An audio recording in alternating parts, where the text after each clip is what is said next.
In this lesson, we're going to solve quadratic word problems, and the first several are going to take advantage of a formula talking about objects falling close to Earth. This negative 16 t squared is in relation to the fact that there's a gravitational pull, and the h sub 0 is the height at the initial time. When time is 0, what is our height? So when we're told that a ball is dropped from 320 feet, we can say that our formula is going to be negative 16 t squared plus 320. It begins at 320 feet. You can see that as our y-intercept on this graph. What is our height after 1 second? Our 1 is time. So if we were to plug in a 1 and say, what is h of 1? Wherever we see a t, plug in a 1. 1 squared is 1 times negative 16.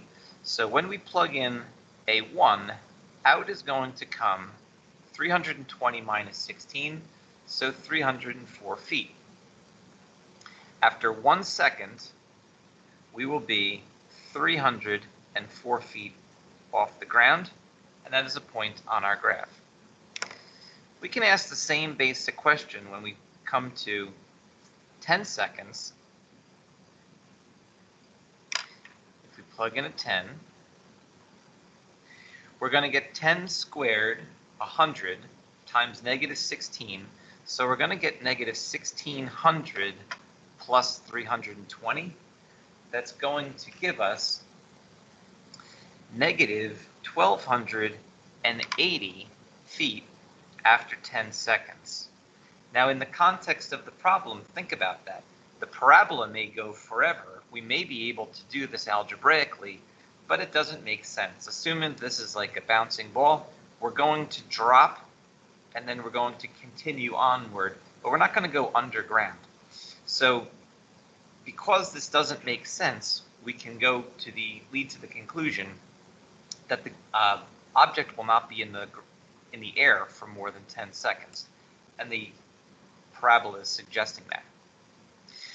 Both of these first two suggestions are examples. We're asking us to find the height after a certain amount of time. This next one is asking a when question. When will the object hit the ground? Well, to hit the ground is to say 0 height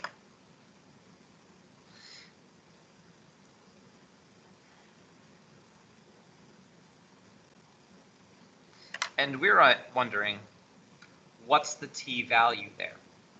Now we know our height, we don't know our t. If we want to bring this expression to the other side and say 16t squared equals 320,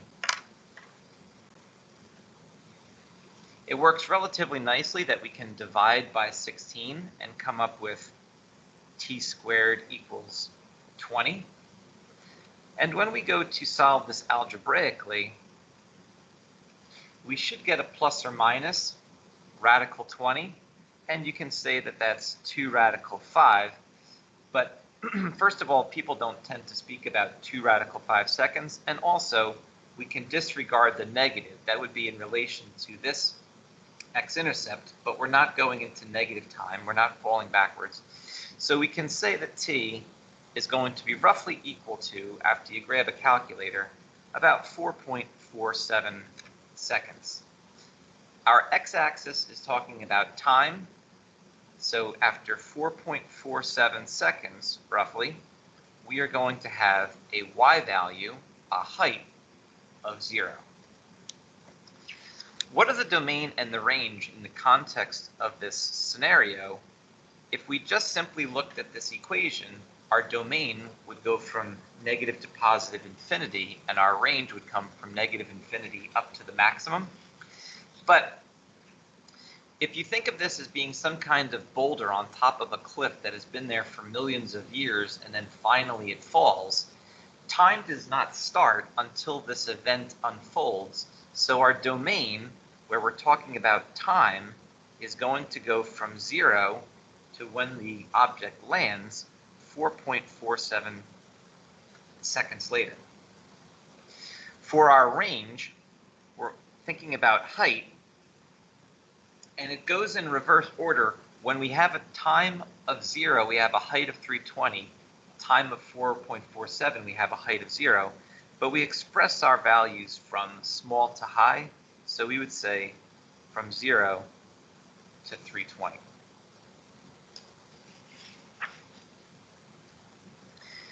Our next example is slightly different. We are now going to have an object that's launched. In the previous example, something was simply dropped. Now we're launched, and v sub 0 is going to refer to our initial speed. We have a quadratic equation. It's in standard form. If we don't see a constant here, we might think that this is 0, which is to suggest from our parabola that we're starting at the origin, and then something is going to go up and come back down. So again, we could think of this toy rocket as being in the box. We haven't opened it up for several months, and so we're remaining with time equals 0 because we're not going to start our stopwatch and record this event until the launch actually happens. So at time 0, we're still at the ground level. Our formula is still going to have the negative 16t squared because gravity is still going to play on this rocket and bring it back down to Earth. But initially, the speed is going to fight against that. We have a speed of 96 feet per second, so we can plug in 96t. So after 1 second, 1 squared times negative 16, that's working against the rocket. It's trying to bring it down, but 1 times 96 says we are going to project up for a little bit before that squared value starts to overcome the linear. So when is the rocket 128 feet off the ground? The 128 is a height, and so we can say 128 is going to equal negative 16t squared plus 96t.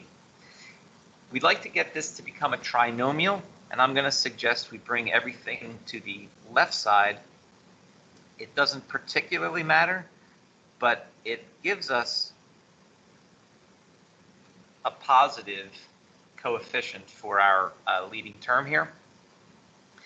It also works out relatively nicely that all of these values are divisible by 16.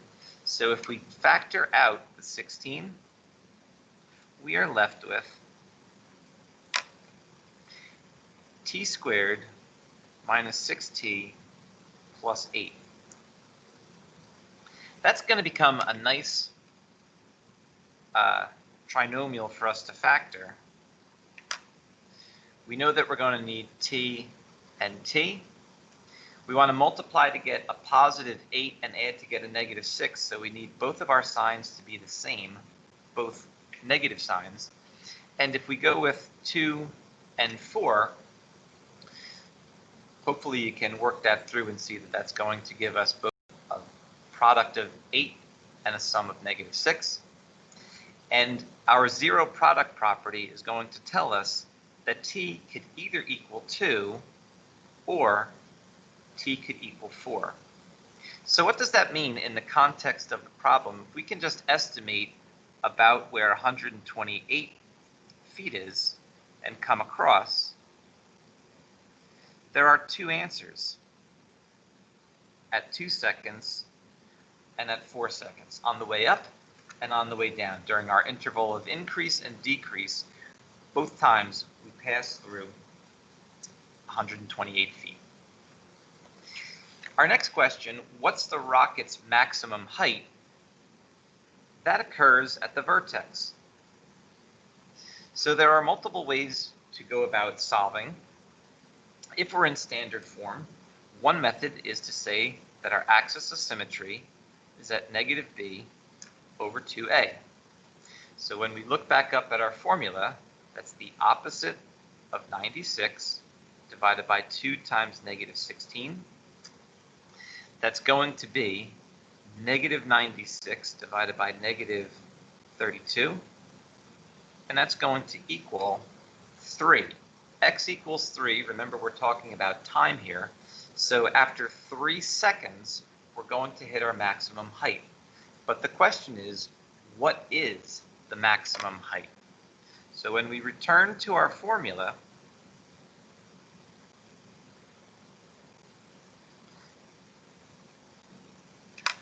we're wondering, what's h of 3? So we are looking at what is negative 16 times 3 squared, which is 9, and 96 times 3.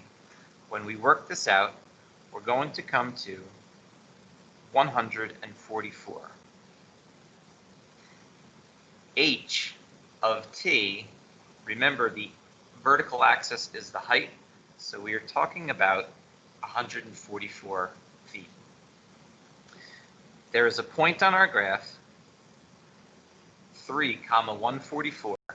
3 is the x, it refers to t times seconds, and 144 is our height, so we're looking at feet. And finally, when does the rocket land? Our equation was negative 16t squared plus 96t. We're wondering, when is that going to be 0? There's a couple of different approaches to this. One, we could just simply add the negative 16t squared to the left and do some division. If we actually just want to do the division right now,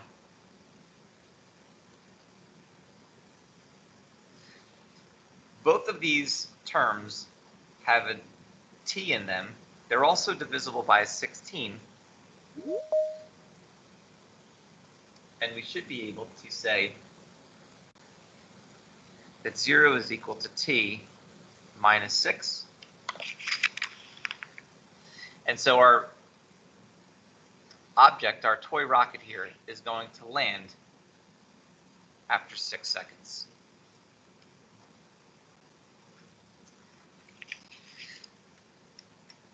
Our third example blends these things together. A bottle rocket is shot up in the air from a window according to the function negative 16t squared plus 128t plus 256. The negative 16 is still the gravitational pull. The negative is going to have us initially going up and then coming down. Sorry, this should be a 1. The 128 is the initial velocity or speed, and the 256 is going to be our initial height. One thing to keep in mind when we talk about a rocket ships that leave for NASA from Fort Lauderdale, or Cape Canaveral rather, when those things are going up, they're being propelled by boosters. This thing is just simply being shot up in the air. Once we release this thing, if you can think of something, a ball being thrown, as soon as we let go of it, the force of our throw is no longer supported. So when will the bottle rocket return to the height of the window? The height of the window is 256, so we can set in 256 is going to equal our function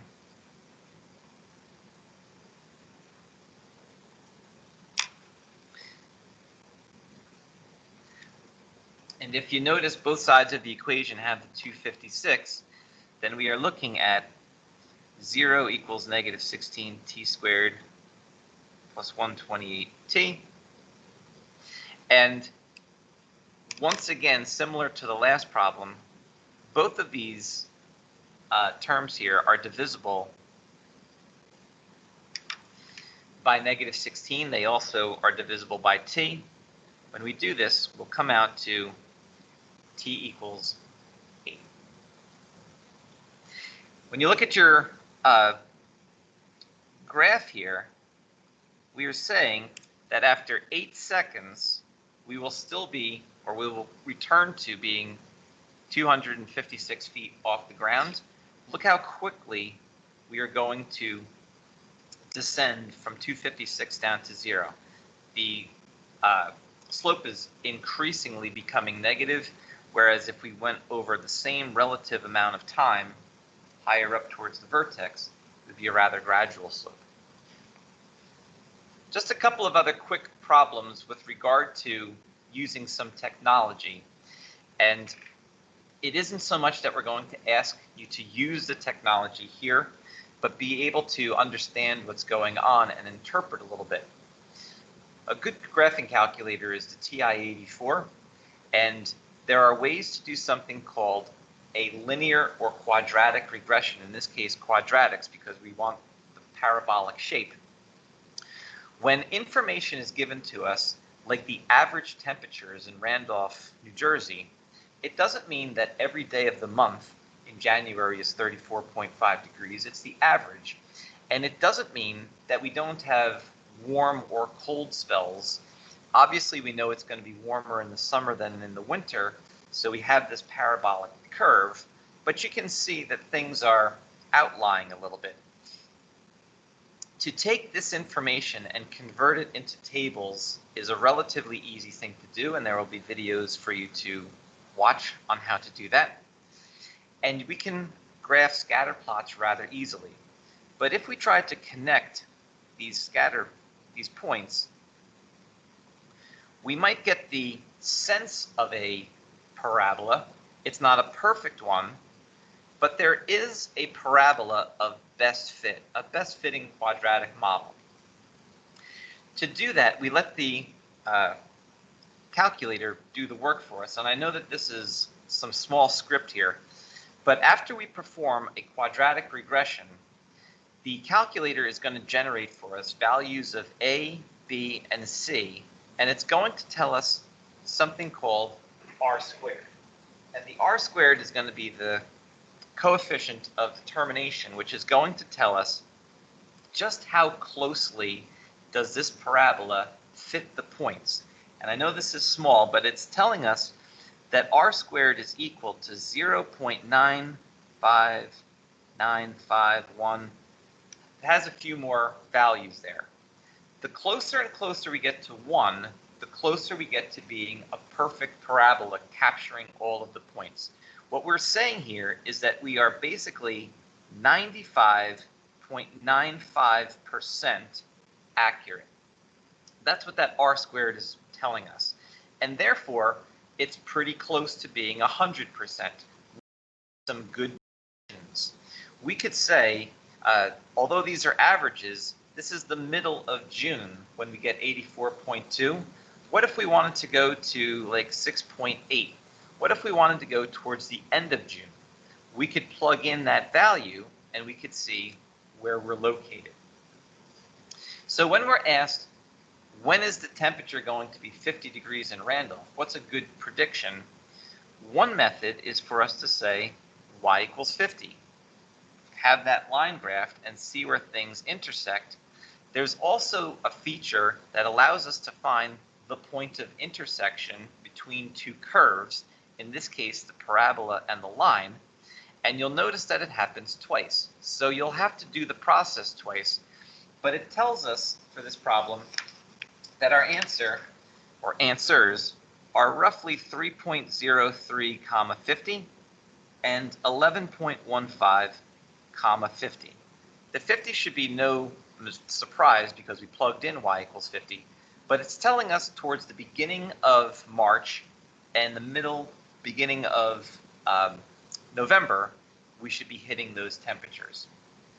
Also, if we want to know when is the hottest, that's a maximum value, and the maximum value occurs at the vertex.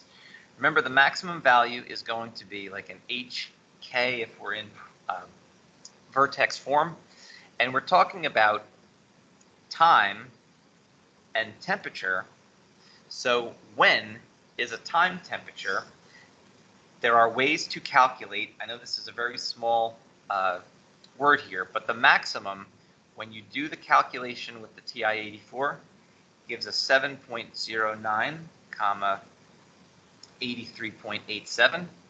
So when will it be the hottest?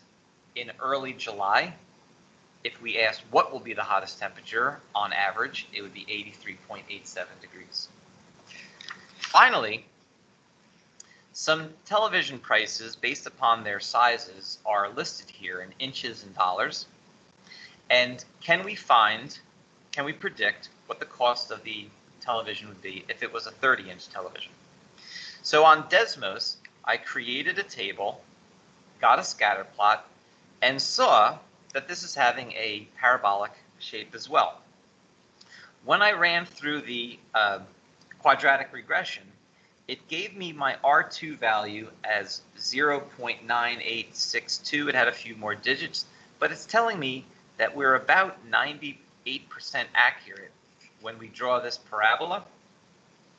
And our A's, B's, and C's, I'm going to truncate these a little bit, but it was about 2.43 x squared minus 87.36 x plus 853.34. A 30-inch television is not offered here, but if we went through the process of plugging that in,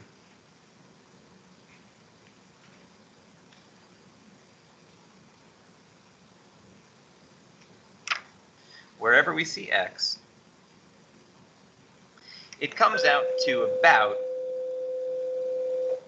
$419.54. Just a quick word about this.